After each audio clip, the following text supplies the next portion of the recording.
Bonjour à tous, donc pour ceux qui ne me connaissent pas, je vais me présenter très rapidement. Je m'appelle Léa, j'ai 19 ans et dans cette vidéo, je vais vous présenter mon tout premier roman intitulé Mise à l'épreuve, qui est le premier tome d'un diptyque, d'une duologie, je ne sais jamais comment on dit, qui se nomme Le Cercle de la Roche. Tout d'abord, je vais vous présenter le roman et ensuite je vous ai demandé sur mes différents réseaux sociaux si vous aviez des questions. Donc j'ai une petite liste, j'y répondrai après la présentation du roman en lui-même. Donc voici la magnifique couverture du roman.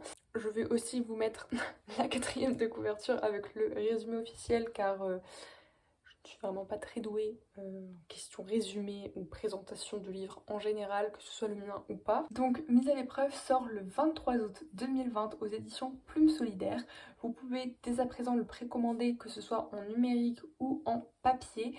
Donc en numérique sur un petit peu tous vos sites habituels, en papier sur la boutique des éditions Plume Solidaire, mais également n'hésitez pas, évidemment, à la sortie du roman le 23 août, à aller le demander à vos libraires. Un élément que je pense important de préciser pour ceux qui ne me suivent pas depuis quelques années, parce que ça remonte maintenant, c'est que Mise à l'épreuve, je l'ai écrit entre 2013 et 2015. Donc, vous voyez, à cette époque-là, j'avais 12 et 14 ans. Donc, évidemment, il y a eu beaucoup de retravail sur Mise à l'épreuve depuis le temps. Mais je sais que certains d'entre vous me suivent depuis cette époque, donc ils ont un petit peu aussi vu le roman évoluer au fil du temps. Et donc justement, c'était quelque chose que je voulais préciser avant les questions, parce qu'il y en a qui sont axés là-dessus. Je vous précise dès maintenant que vous pouvez aller voir le trailer de Mise à l'épreuve. C'est un trailer que j'ai réalisé par moi-même avec des images que j'ai trouvées, voilà. Mais bon, qui met en scène les acteurs que je m'imagine un petit peu pour certains personnages et qui permet de voir un petit peu l'ambiance du roman. Donc on va commencer tout de suite avec les questions, je vais essayer de ne pas trop m'éterniser. Donc première question, c'est comment a évolué Mise à l'épreuve au fil des ans et des corrections. Donc voilà pourquoi je vous disais que c'était important que je le précise. Par exemple, le personnage principal donc s'appelle Roxane, mais au tout début Roxane s'appelait Zoé. Voilà, petite anecdote, ça ne porte aucun intérêt à l'histoire en elle-même, hein, mais ça a changé. Ensuite évidemment, ce qui n'a pas beaucoup changé, c'est le ton peut-être de l'histoire, je dirais, puisque forcément je l'ai écrit quand j'avais 12, enfin entre 12 et 14 ans, donc à 19 ans je n'ai plus du tout la même maturité, etc. Ou même la même façon d'écrire, hein, très clairement. Quand j'ai commencé à retravailler mon roman avec ma maison d'édition, j'ai commencé quand? Je pense que j'ai dû commencer fin 2017, début 2018 à retravailler ça. J'ai un éditeur qui m'a vraiment beaucoup aidé à bah voilà, trouver toutes les petites incohérences, à rajouter de la profondeur à l'histoire, etc. Bon, il n'y a pas eu non plus des énormes corrections de fond, mais il y en a quand même eu plusieurs, parfois sur des petits trucs, mais pas toujours. Je pense que c'est plutôt au niveau maturité, etc. Après, l'histoire en elle-même, elle est restée pareille, honnêtement. Il y a rien qui a changé dans l'histoire entre le premier moment où je l'ai écrit et cette version finale que vous allez pouvoir découvrir. Ce qui a changé également, donc au-delà de la maturité dans l'écriture, c'est la maturité peut-être aussi de Roxane, donc le personnage principal, puisque bah, quand je l'ai écrit, forcément, donc Roxane a 16 ans, donc quand j'ai écrit le roman entre 12 et 14 ans, bon, je m'imaginais ce qu'une personne de 16 ans pouvait penser, pouvait ressentir, etc. Mais je n'avais pas moi-même 16 ans, je n'étais pas moi-même au lycée alors que le livre se passe au lycée. Donc ça, j'ai pas mal changé, enfin pas changé, mais j'ai fait évoluer un petit peu Roxane pour qu'elle devienne plus mature dans un sens. Mais aussi, forcément après j'ai vu mon expérience de lycée par moi-même. Après, alors ça c'est juste un petit peu une anecdote aussi, mais une chose qui a pas mal changé, c'est les dialogues. Voilà. Parce que quand j'ai écrit Mise à l'épreuve, j'étais vraiment fan de dialogue. Enfin, c'est toujours un truc que j'adore et j'écris pas mal de dialogues.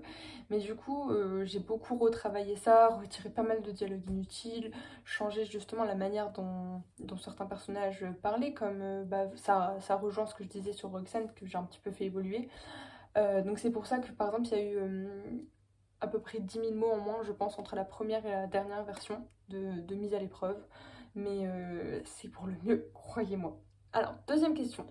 Comment as-tu trouvé ta maison d'édition? À l'époque, quand j'ai fini d'écrire, de relire, de corriger, etc., mise à l'épreuve, j'ai envoyé mon manuscrit à plusieurs maisons d'édition. J'avais des réponses négatives, mais certaines j'ai pas eu de réponse. La créatrice de ma maison d'édition, donc c'est Imane Yitayo, je la connaissais, elle est autrice. D'ailleurs, je pense qu'elle a lu une des toutes premières versions, enfin elle m'avait aidée avec au moment des corrections, des toutes premières corrections que moi j'ai effectuées. Donc elle avait cette maison d'édition, elle m'avait dit bah écoute Léa, si jamais tu veux nous envoyer ton manuscrit, nous on cherche des auteurs comme toi, etc. Donc question suivante, c'était comment se prénomme ton héros? Donc voilà, elle s'appelle Roxane Emily.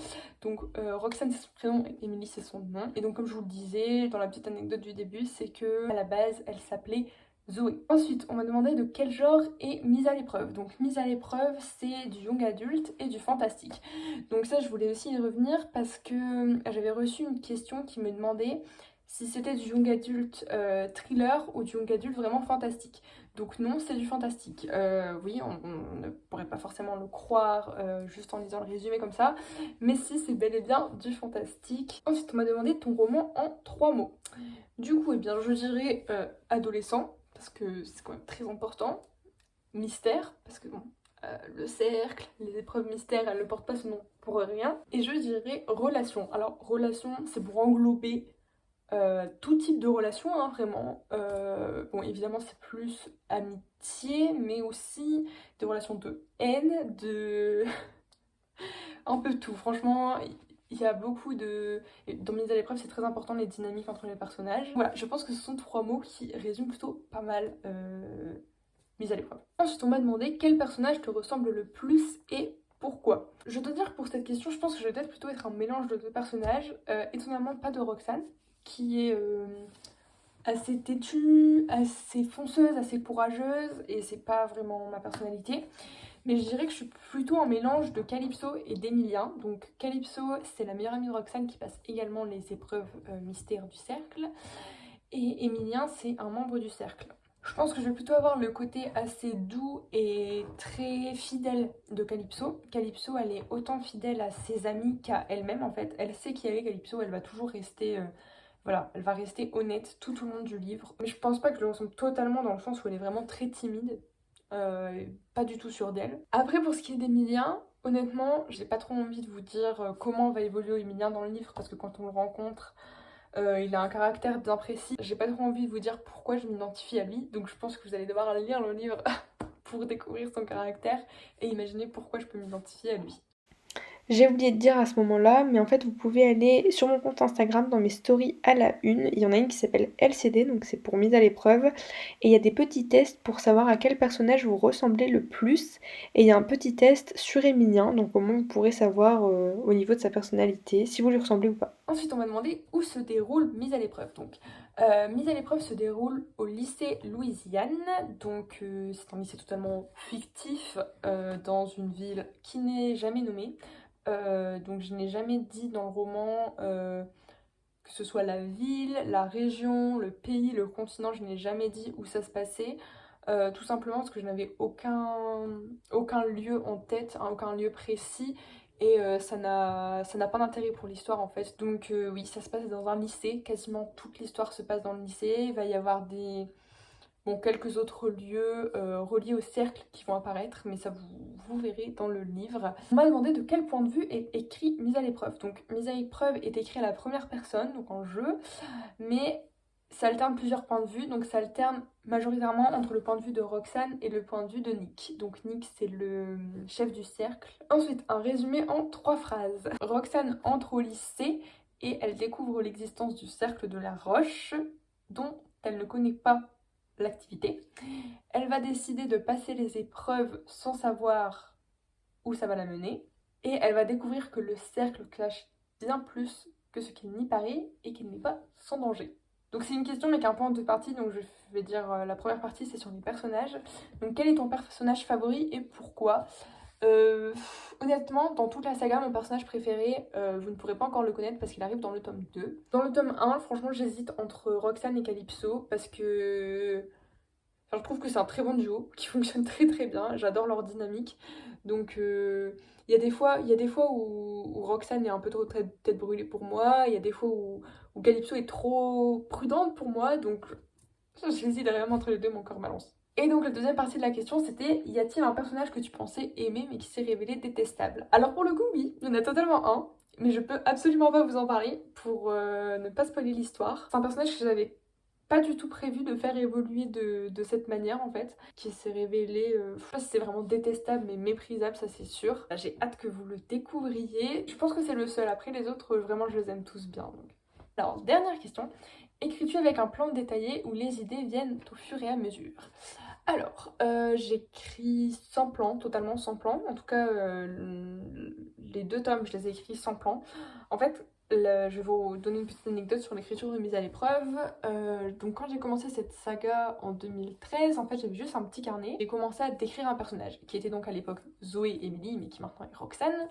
Donc j'ai mis des petites caractéristiques, vous pouvez voir sur mon compte Instagram, j'ai fait un petit post où je montrais justement un peu cette première page. J'avais ce personnage et après j'ai écrit un prologue. Alors un prologue qui en plus n'est plus du tout pareil maintenant. Ça me fait un peu mal au cœur parce que dans toutes les versions de Mise à l'épreuve, j'avais toujours gardé, mais dans une des toutes dernières parties des corrections, j'ai dû le modifier. Mais c'était mieux au final. Mais j'étais juste attachée à ce prologue qui était très mystérieux, trop mystérieux, hein, c'est pour ça qu'on l'a changé. Mais voilà, tout a commencé à partir de ça, donc un personnage et un prologue mystérieux. J'avais pas du tout la fin du tome 1, bon j'ai continué à écrire jusqu'à arriver à ce qui me paraissait une très bonne fin. En fait, parce que comme je l'ai fait pendant le NaNoWriMo, je trouve que le NaNoWriMo c'est vraiment parfait pour avoir des idées, si on n'en a pas.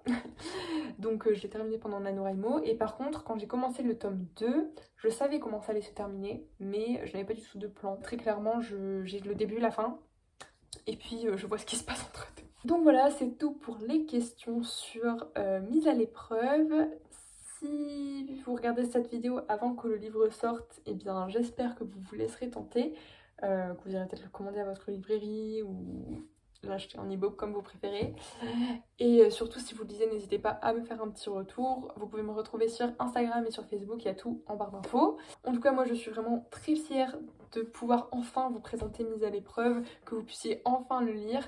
Merci à tous ceux qui me suivent depuis le début, donc 2015, hein, 2014-2015, un truc comme ça, et qui sont toujours là et qui attendent cette sortie. Ça me fait vraiment très plaisir, j'espère qu'il ne vous décevra pas. Et puis je vous remercie d'avoir regardé cette petite vidéo.